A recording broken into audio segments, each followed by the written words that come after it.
얘, 너는 내가 하는 말이 말 같지도 않니? 주말에 애들 데리고 한번 내려오라니까 왜 이렇게 말을 안 들어? 내가 꼭 이렇게 전화해서 싫은 소리를 해야겠니? 어머님, 애들 둘 다 주말에도 학원 다니고 공부하느라 바빠요. 방학하면 내려간다고 했는데 왜 이렇게 닥달을 하세요? 닭달, 혼자 사는 할머니가 손주 보고 싶다고 하는 게 닭달하는 거야? 너가 애들을 쥐잡듯이 잡으니까 공부만 하느라고 놀 시간도 없지. 학원만 보낸다고 부모 역할을 다 하는 것 같냐? 어머님 댁 한번 내려가려면 왔다 갔다 6시간 운전해야 해요. 남편도 힘들게 일하는데 주말에 운전을 그렇게 시키셔야 직성이 풀리시겠어요? 제가 애들 사진도 자주 보내드리고 영상통화도 얼마든지 하실 수 있잖아요. 한참 애들한테 중요한 시기고 애들이 먼저 공부에 집중하고 싶다는데 대체 왜 그러시는 거예요? 아니, 아무리 그래도 그렇지. 너가 친정 근처에서 살고 싶다고 박박 우기는 바람에 내 아들 멀리 데려가 놓고 이제 와서 멀다고 보러 오기 싫다는 게 말이나 되는 소리야? 저희 결혼하고 산 지도 벌써 11년 됐어요. 제가 둘째 낳기 전만 해도 자주 내려갔었잖아요. 애들도 더 이상 할머니 안 찾고 자기 친구들이랑 놀고 싶어 해요. 너가 중간에서 애들한테 내 욕을 하니까 그렇지. 제발 그만 좀 하세요. 애들 학교 방학하면 학원도 방학하니까 그때 데리고 내려갈게요. 너가 문제야. 항상 너가 나를 따돌리고 무시하니까 너는 애들도 똑같은 거지. 결혼 11년 차 10살 아들과 9살 딸아이를 키우고 있는 여자입니다. 남편과 맞벌이를 하면서 살고 있고 정말 모든 면에서 평범한 가정이에요. 시아버님은 제가 결혼도 하기 전에 먼저 돌아가셨고 어머님은 그때도 혼자 살고 계셨습니다. 제가 남편을 뺏어갔다고 생각하고 계시지만 어머님 기억이 잘못되어 있을 뿐 전혀 사실이 아니에요. 저는 지금 사는 이 지역이 제가 태어나고 자란 고향이고 남편은 지방 출신인데 직장 때문에 올라와서 살고 있었습니다. 결혼하면서 자연스럽게 살고 있던 이 동네에 자리를 잡았을 뿐이고 결코 남편이 저 때문에 홀어머니를 버리고 이 동네로 이사를 온 것이 아니에요. 그런데도 어머님은 어떤 피해망상에 젖어 있는지 신혼 때부터 무슨 말만 했다 하면 제가 본인 아들 뺏어갔다며 그렇게 못살게 굴고 있습니다. 차로 3시간 걸리는 거리를 마음처럼 쉽게 왔다 갔다 할 수 있나요? 실제로 애들도 할머니 집에 가자고 하면 다들 안 가면 안 되냐고 한숨부터 쉽니다. 얘네들이 거기 가서 뭐하고 놀겠어요. 할머니 집에 좋아하는 게임기가 있길 하나, 장난감이 있기를 하나, 집도 거실 겸 주방 있고 방 하나 있는 빌라라서 애들이 마음껏 뛰놀 공간도 없습니다. 한번 내려가면 워낙 오래 걸리니까 하루 자고 올라와야 하는데 저랑 남편은 거실 바닥에 이불 깔고 자고 그나마 애들은 안방 할머니 침대에서 재워요. 남편이 평일에 일하는 것도 고되고 힘들 텐데 주말 이틀 동안 제대로 쉬지도 못하고 왕복 6시간 이상 운전시키는 것도 보통 일이 아닙니다. 여보, 오늘 엄마 전화 받았어? 갑자기 나한테 전화를 다 하시네. 왜? 또 내 욕하셨어? 그냥 이제는 그러려니 해. 당신 신경 쓰이면 주말에 혼자 어머님한테 내려갔다 와. 아니야, 그냥 애들이랑 놀아줘야지. 평일엔 늦게 퇴근하니까 애들 얼굴도 제대로 못 보는데 당신이 엄마 전화 받느라 고생이네. 그냥 엄마 번호 뜨면 받지 마. 어머님 전화인데 어떻게 또 그래? 그냥 난 괜찮으니까 신경 안 써도 돼. 그래, 아마도 내가 처가 근처에서 사니까 엄마가 더 저러시는 것 같아. 그냥 좀 한가할 때 되면 나 혼자 내려갔다 올게. 그래, 애들도 같이 가면 좋은데 워낙 가기 싫어하니까. 요즘 애들이 어른들보다 더 바쁜 거 알고 계시나요?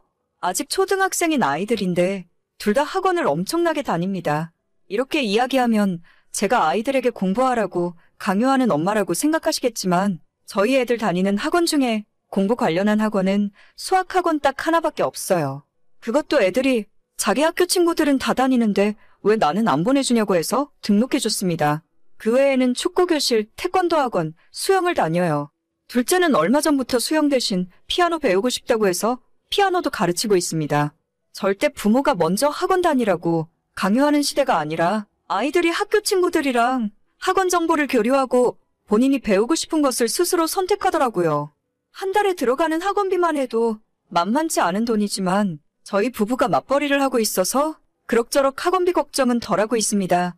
저희 결혼할 때 혼자 사시는 시어머니한테 손을 벌릴 수가 없어서 시댁에서는 땡전 한 푼 받은 것이 없네요. 그나마 남편이 알뜰하고 경제 개념이 있는 편이라서 타지에서 혼자 자취하며 살았지만 결혼할 때 적지 않은 돈을 모아놨었습니다. 그뿐만 아니라 저희 친정에서 큰 도움을 주셔서 아이 둘 낳고도 크게 돈 걱정 없이 지금까지 살 수 있었어요. 하지만 시어머니한테는 괜히 마음 상해하실까봐 양가 부모님에게 똑같이 도움을 받지 않았다고 말씀드렸습니다. 그 당시 순진했던 제 입장에서는 어머님을 위한 배려라고 생각했는데 이제 와보니 굉장히 큰 오해를 하고 계시더라고요. 난 내일 저녁에 너희 집에 올라간다. 이번에 올라가면 일요일까지 있을 거야. 갑자기요? 저도 토요일에 약속 있고 애들도 주말에 다들 바쁠 텐데. 어차피 니랑 니네 애들은 나를 싫어한다며? 난 내 아들만 보면 그만이야. 그래도 집에 반찬 해놓은 것도 없고 이렇게 미리 말씀도 없이 갑자기 올라오시면 좀 곤란해요. 뭐? 내가 내 아들 집에 가는데 너 허락을 맡아야 해? 이런 배은망덕한 것 같으니라고. 내 아들이 뼈 빠지게 고생해서 먹여 살려놨더니만 고마운 줄도 모르고. 됐고, 내일 갈 테니까 그렇게 알고 있어. 네, 알겠어요. 미리 말도 없다가 전날 저녁에 갑자기 오신다고 하니까 솔직히 저는 좀 멘붕이었죠. 어머님이 마지막으로 저희 집에 올라오셨을 때가 둘째 태어나고 얼마 안 됐을 때니까 거의 8년 만에 오시는 거거든요. 온다는 것 자체도 신경 쓰였지만 저렇게 전화 우리 애들한테 삐져 계시는데 괜히 애들 앞에서 이상한 소리 하는 건 아닌가 걱정했어요. 그리고 불길한 제 예상은 현실이 되었고 다음날 어머님이 집에 오시자마자 첫째와 둘째를 앉혀놓고 너희들이 할머니 집에 가기 싫다고 했냐고 물어보셨습니다. 진짜 그 모습 보면서 남편이나 저나 경악을 금치 못했네요. 저희가 말려도 아무 소용 없었고 애들한테 할머니가 싫으냐고 그럼 앞으로 할머니 안 보고 살 거냐고 막 화를 내시는 겁니다. 원래 성격이 괴팍하신 분인 건 알았지만 정말 이건 선을 넘었다고 생각했어요. 남편이랑 제가 뜯어말리다가 어머님이랑 크게 싸우게 됐고 보다 못한 남편이 그 한밤중에 어머님을 집으로 다시 모셔드리겠다며 억지로 끌고 나갔습니다. 애들 앞에서 못 볼 꼴을 보여주게 되어서 너무 미안하고 속에서 화도 치밀어 오르더라고요. 놀란 아이들을 간신히 진정시키고 저도 안방으로 들어왔는데 그때 남편이랑 같이 내려가고 있던 어머님에게서 카톡이 왔습니다. 야, 이번에는 내가 그냥 내려가지만 너 그따위로 처신할 거라면 애들 데리고 너네 친정 가서 살아. 내가 우리 아들이랑 둘이 살 테니까 너는 너네 애들 데리고 나가서 살면 되겠네. 어머님, 뭔가 크게 오해하고 계신데요. 일단 이 집이 애들 아빠 집이 아니에요. 무슨 소리야? 우리 아들이 일해서 번 돈으로 산 거지. 니까짓 게 나가서 벌어봐야 얼마나 벌어온다고? 공동명의니 그딴 소리 할 거라면 내 앞에서 안 통해. 아니 그게 아니라 저희가 사는 이 집은 저 결혼할 때 친정에서 해주신 집이라서요. 굳이 나가야 하면 애들 아빠가 나가야 하는데 제가 알기로는 저나 우리 애들 놔두고 집 나갈 사람이 아니에요. 니들 결혼하고 돈 모아서 산 집이라면서? 저희가 버는 돈으로 이런 아파트를 어떻게 사요? 애들 둘 키우면서 살면 월급 남는 것도 없어요. 그래도 한 집의 가장은 남편인 거야. 누가 아니래요? 우리 집의 가장은 애들 아빠고 이 집은 제 명의로 된 제 집이라고요.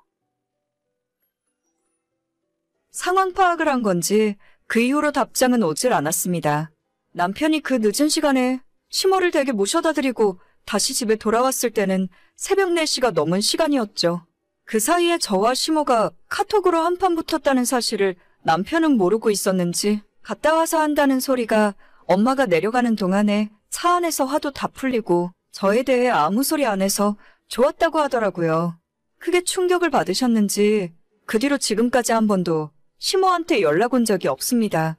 매주 꼬박 2-3번씩 전화해서 속을 다 뒤집어 놓는 분이었는데 이제는 더 이상 쫓아낸다 소리를 못 하시겠죠.